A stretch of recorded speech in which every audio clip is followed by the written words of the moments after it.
Hey guys, it's Janie. Welcome back to the Bookworms Buddy. Today, as you can tell by the title of this video, I have a review to do for you. This review is on Jane Eyre. It's also going to cover J in my A through Z challenge. I did have a backup book by Abby Glines, but I decided to just jump in both feet forward and just accomplish this classic. Because I do well... I can't say that. I do okay with the more modern classics like The Outsiders and like Lord of the Flies, Fahrenheit 451. These century-old ones like Jane Eyre are the ones that I have the most trouble with. But a few years back, 2 or 3 years, my husband and I went to Barnes & Noble and I saw this edition of Jane Eyre and I was like, I really want this book. Ta-da! This is the illustrated Jane Eyre. Look at this, it's beautiful. Jane Eyre is by Charlotte Bronte, and the illustrator is Dame Darcy. And she does this great work. Here's a picture, I believe it is drawn or painted picture of Dame Darcy. She is a comic strip writer. She's an artist, a comedian, or not comedian, a musician. And she does great work. And she kind of kept Jane Eyre to what I've seen in other books. Dark hair. She's got pretty dark features. Inside here, though, I'll show you some of the illustrations. Here's a black and white one. Very well done. And then also, if I can find one quickly, she's got these really, really pretty full color page illustrations as well.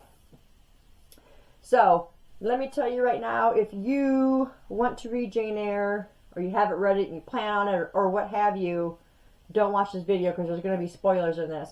I'm going to try to make this video as quick as I can, but I have quite a few things to say about this. First, let me tell you what I didn't like. I didn't like the fact that nobody took Jane at her word. Like, whatever she would say, it was just like, whatever. Like, she didn't mean anything. I also didn't like any of the men in this book. They're just disrespectful and atrocious, and I just didn't like their attitudes. But I got to think back, you know, this was back in 1800s, and men didn't feel like they had to be respectful of women back in that time. So I didn't like a single of the male characters in this book. Even the ones that seem a little bit nicer, I couldn't deal. I also thought that a few times Jane was a little wishy-washy.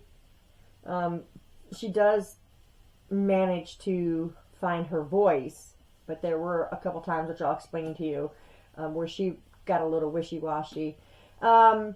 Also, everybody seemed to think they knew what would make Jane happy.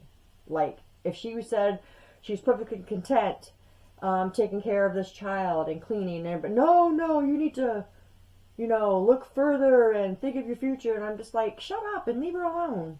She's happy. That would be like someone telling me, yo, you're not happy with that book. You need to read a different one. I think Jane would know if she was happy or not. So that just really annoyed me so much. And everybody did that. And then one more thing, I just thought the book was a little longer than it had to be, and I'll explain that to you towards the end of this book. I just feel like it was drawn out. Maybe 100 pages less in this book would have been great, but, you know, we'll see. I do have a lot of marks in here. I don't know if I will go over all of those or not. Most of them are just like quotes and stuff that I really, really enjoyed. So anyway, Jane ended up being an orphan. Her parents both died of typhus, which was a huge deal back then. You don't hear of it anymore, but it was deadly. And it was willed for her to go with her mother's brother. So her Uncle Reed took her in. Well, then he died too, and I think he also died of typhus, if I can remember correctly.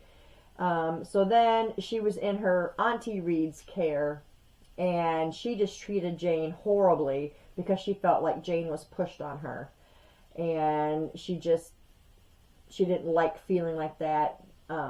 She also had cousins that were just horrible too. there was a couple girls, and then there was a boy, and his name was John, and he was just horrible to her. Like, he would just all out go up and push her, knock her down, and that kind of stuff. And that's probably the start of where Jane started to toughen up a little bit. There was a housekeeper or a housemaid. Her name was Bessie, and she was the only one that really treated Jane like she was someone. So it comes to this man comes to the house and asks Jane a bunch of questions, finds out if she wants to go to school. She's 10 years old. She's not been at school. And Jane agrees she wants to go to school, you know. So anyway, I think the one thing that really pushes Mrs. Reed, Auntie Reed, to get rid of Jane and send her to the school is the fact that Jane finally stood up for herself and got into her aunt's face and was telling her blah, blah, blah, blah, blah, you know, and just speaking her mind. And I think that was the straw that broke the camel's back, and that's why Auntie Reed sent her off to this school, which was called the Lowood Institute. It was for girls. And I did find out that Charlotte Bronte and her sisters were actually in a school, and I believe it was actually called Lowood School, and they were mistreated there, and her father, Charlotte's father, pulled them all out of the school. So she ended up at this school, and she was mistreated. So a lot of stuff in this book is supposed to be true to life. And there was actually an edition of Jane Eyre that came out, I think it was 1999 or 98, and it was called Jane Eyre, an autobiography. I think because there were so many similarities to what Charlotte and her sisters had gone through, or what Charlotte went through herself. So anyway, she's at the school, and she's just like taking all this from all these girls. And there was one girl, her name was Helen Burns, and Mr. Brocklehurst, I think it was, who's kind of like the dean of the school. And he had Helen there because she did something that he didn't like, and so Jane ended up talking to her and finding out, well, why did you let him do that, blah, blah, blah. Well, that was my punishment. I did this wrong, and I deserve that, and that kind of thing. Well, Helen kind of took Jane under her wing, and they were friends for a while. Well, then apparently Helen got really sick, and Jane wasn't allowed to go see her. Well, Jane finally snuck in to see her. She went and laid in bed with Helen and held her hand, and it was very touching. And Helen ended up dying in the night, and Jane woke to be being pulled away from Helen. And there was actually a picture in here, an illustration that at first, because I saw the picture before I actually read this part, and I told my husband, I said, this is kind of, and oh, here it is.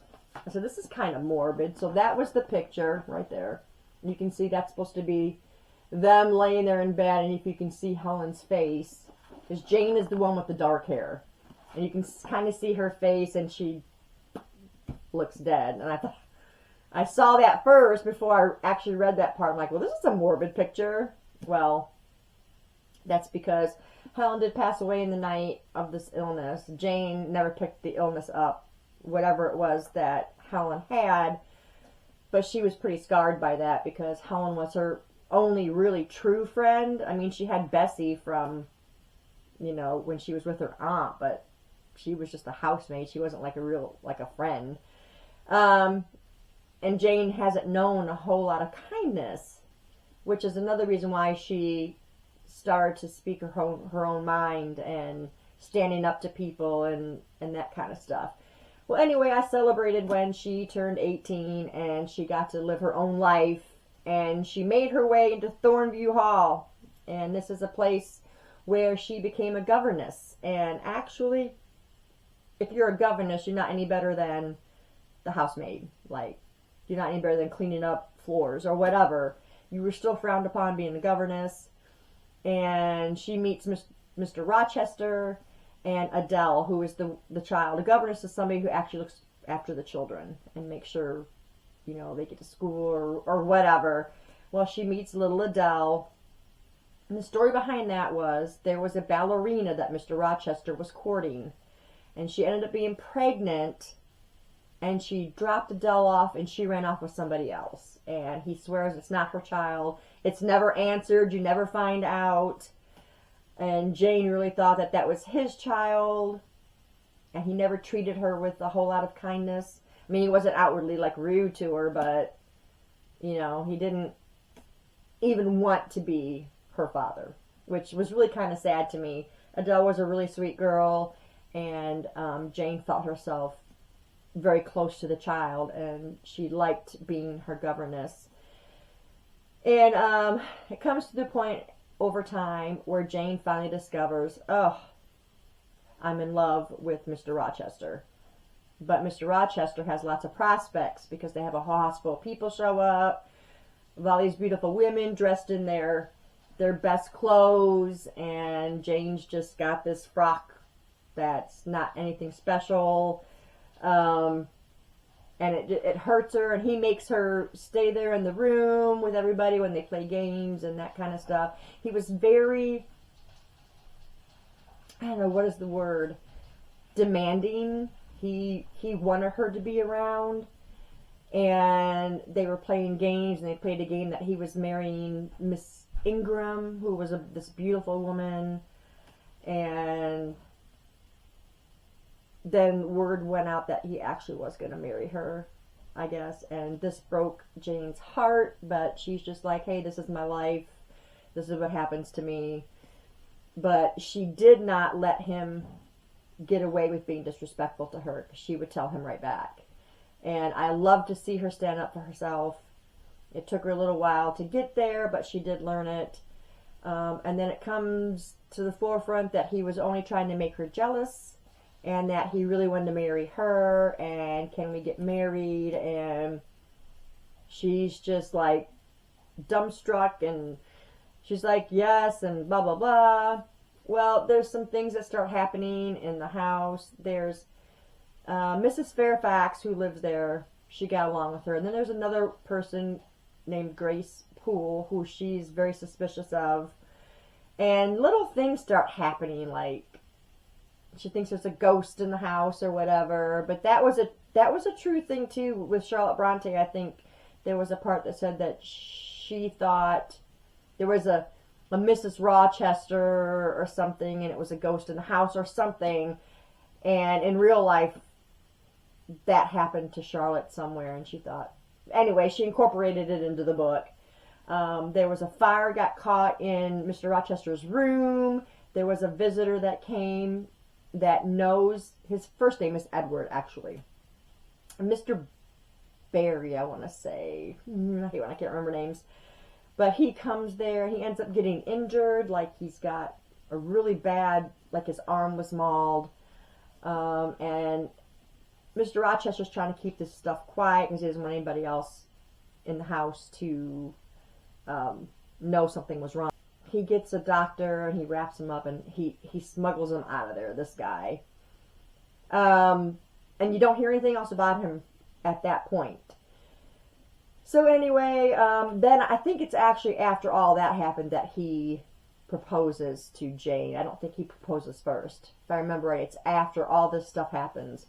Well, anyway, she agrees, and it's going to be a couple weeks. And anyway, I'm to skip everything else, we're going to go right to it's time to get married. They get there, and this guy interrupts when they say, is there anybody here, blah, blah, blah. And he says, yes. Maybe you should tell him about your wife. And so ends up that Edward, or Mr. Rochester, is married. Well, Jane is just taken aback by that. Her whole world is just caved in on her. And he talks about how his wife is mad, and it's hereditary, and so that's who set the fire in his room, and this was that Jane actually put out that fire to save Mr. Rochester, because she did in fact love him then, even before he proposed. And this guy that got mauled was because of this woman that is supposed to be his wife, and she's mad. And that was a big term back then, and I guess back then they really did think that it was hereditary. So anyway, he keeps saying, "Oh, please stay," and she refuses to, like, stay and still be married because, you know, bigamy and all that stuff. And So she says, I will talk to you, fine, I'll talk to you in the morning, whatever, whatever. So they go to separate rooms. And as she's sitting there, she thinks, well, if I stay, then I will actually stay because you'll be able to talk me into it because she loves him. So she decides to leave just after midnight, I think it was. She doesn't pack up her suitcases or any of that stuff. She just walks out the door and she's gone. The last bit of money that he finally paid her for being the governess, she puts towards a trip with somebody that passes her, and she stops him and says, hey, how far are you going? Whatever, their idea of hitchhiking. So she takes the rest of what she's got, and then she ends up in this place, Whitford or I don't even remember what the place was called now.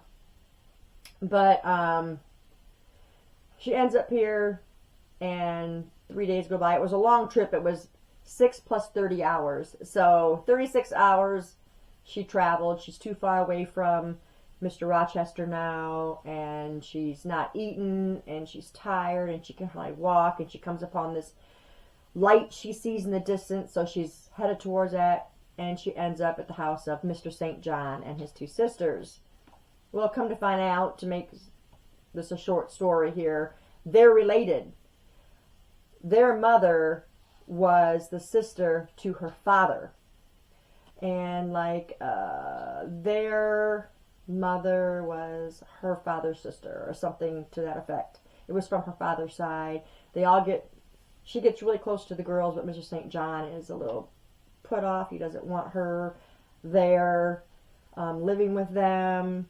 And then he finally comes around. They're getting along, and then he's a clergyman, so he's very close with God, and he propositions her to marry him, to go to India as missionaries, because it would look weird if they weren't married. And she said, no, because I don't love you, you don't love me. Let's not forget your cousins. That's not even mentioned. First cousins even. So she's telling him, no, I'm not doing it. Well, then if you're not going to do it, then you don't love God. And yet this whole big spiel. And this is the part at the end of the book that I just thought did not have to be in there. And he tried to make her feel bad, and I thought for sure she was going to change her mind and say, okay, this can work. We'll get married. But she didn't falter. And the only reason she didn't falter is because she heard her name. Someone moaning her name. And she's like, and it sounded just like Mr. Rochester. And so she decides that she is going to go there. But before that happens, somebody comes to visit her and is talking about her aunt wants to talk to her. And she's like, and I'm like, don't go. She treated you like crap. She goes. And even in the time that she goes, she finds out that John, the son that treated her so bad, he committed suicide. And she's talking to the aunt, and what she wanted to tell her aunt was that her other uncle on her dad's side had sent for her. And she never told Jane. She told her uncle that Jane had died of typhus when she went to the school and all this stuff. And Jane didn't care. She just like, love me, aunt, da-da-da, kissed my cheek, and the aunt wouldn't do it. The aunt still hated her guts. After all that time, it just bothered me that Jane was so wishy-washy with that part. Anyway, she ended up going back home, and then she found out, when she was with Mr. St. John, she found out that her uncle had then died, and she never got to meet him. And he left her wealthy, like 20,000 pounds, I guess it was, and she wanted to split it with these three, because they were also family. And he kept saying, no, no, blah, blah, blah. Anyway, they ended up splitting the money. So we're back at her hearing her name. And she said she tells herself she's going to go see if Edward's still alive. So she goes there, and his manor, Thornview Hall, is just burnt to the ground, knocked down. And she's fretting because she'll never be happy because the one person that she loved is probably dead. Well, she finds out he's not. In fact, he's in a different manner because he lost his eyesight and he's crippled. He lost his hand because his mad wife started the fire because Grace Poole fell asleep because she was drinking or something, and she ruined the house and nearly killed all of them. She fell off the roof and she did die. His mad wife did pass away. But she found him and they got together and she loved him even though he was blind and crippled. And long story short, they ended up having a child and his sight started to come back a little bit, and that was the story. That's how it ended. So it ended on a good note. I still didn't care for Mr. Rochester, but at the end he kind of had more sympathy, and I had more sympathy towards him because he went through a lot. But he lied to her. Well, he didn't. He lied by omission because he had this wife and he wasn't telling her and that kind of stuff. So that is the story in a nutshell. I'm sorry if this was really long, but that whole last part with Mr. St. John, and I just wish that wasn't even in there. I actually wanted to just stop at that part. I'm just like, okay, I got the gist of the story. Can we just... But it just went on and on and on and on. It was like 90 to 100 pages of just that bull hockey. So if that wouldn't have been in there, it would have been so much more enjoyable. But 3 stars is what I gave it. It's got a rating over 4 stars. I mean, it is a good story. The romance is not beefed up in this, so there's not a whole lot of romance in it. Mr. Rochester's the love interest, and only part of the book is about that. The rest of it is the rest of Jane's life. So overall, it was decent. I'm glad that I read it. I wish there would have been those parts where Jane didn't falter, and I wish they would have just left her alone and let her be who she was instead of trying to change her. But that's what it was like back then. So that is my review on Jane Eyre. If any of you have read this book, let me know in the comments below and we will talk about it. Thanks guys for staying tuned, and I'll see you in the next video. Bye.